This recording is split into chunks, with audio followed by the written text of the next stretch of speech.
An balma actuel media filɛbagaw Mali kɔnɔ Mali kɔ kan an ka foli b'aw bɛɛ. An b'a fɔ aw bisimila a ka don kibaru kɛnɛ kan. An b'an ka bidon kibaru daminɛ jamana kɔnɔ kibaruya ye. Tɛnɛndon juillet kalo tile 28 san 2025 Burkina Faso lasigiden min bɛ Mali la ni o ye Madame Julienne Danbele Sano ye ni ciden jɛkulu dɔ kuntigi don o bisimilala an ka ministre min ka baara ɲɛsinen don seko ani dɔnko ɲɛnabɔli ma Mamu Dafe.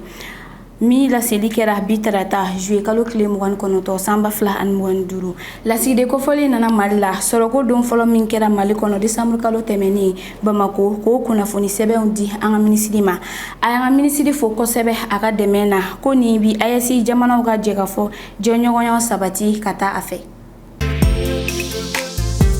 An bɛ bɔ an ka jamana kɔnɔ Russie jamana ka ciden jɛkulu la kuranko ministre lakana ministre ani patronat baarakɛlaw ka lasigiden olu taara bɔ Ɲame juillet kalo tile 28 san 2025 baro ninnu tun sinsinnen bɛ wariko sira kan jamana kɔnɔ. Russie ciden jɛkulu ninnu nana ni laɲini ye min ɲɛsinen bɛ yiriwaliko ani jɛɲɔgɔnya kan kɛrɛnkɛrɛnnenya la pétrole ani dugujukɔrɔko nafolo siratigɛ la.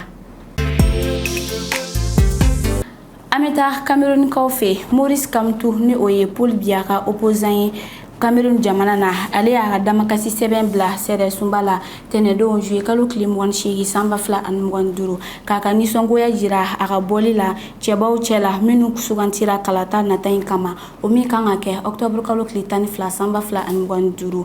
jɛkulu min bilalen don ka kalataw labɛn jamana kɔnɔ o y'a jira k'a bɔra cɛbaw cɛ la ka sababu kɛ kandili caman ye ka bɔ Madinɛm fɛ a bɛ politikitɔn min ɲɛmaya la.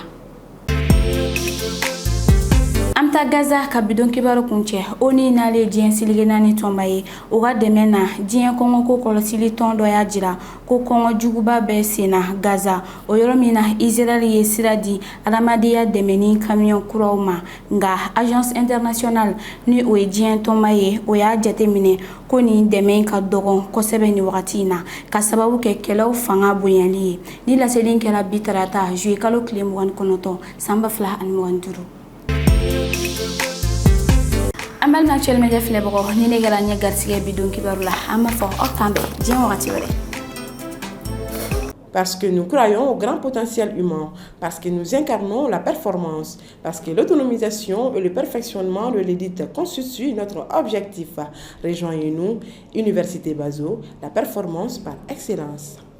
L'école supérieure de commerce ESC Mali School of Management, l'école qui forme les leaders de demain, elle se distingue comme l'une des meilleures écoles de commerce de la sous-région. ESC Mali est réputée pour l'excellence de ses formations qui préparent efficacement les étudiants à devenir des entrepreneurs et des managers compétents.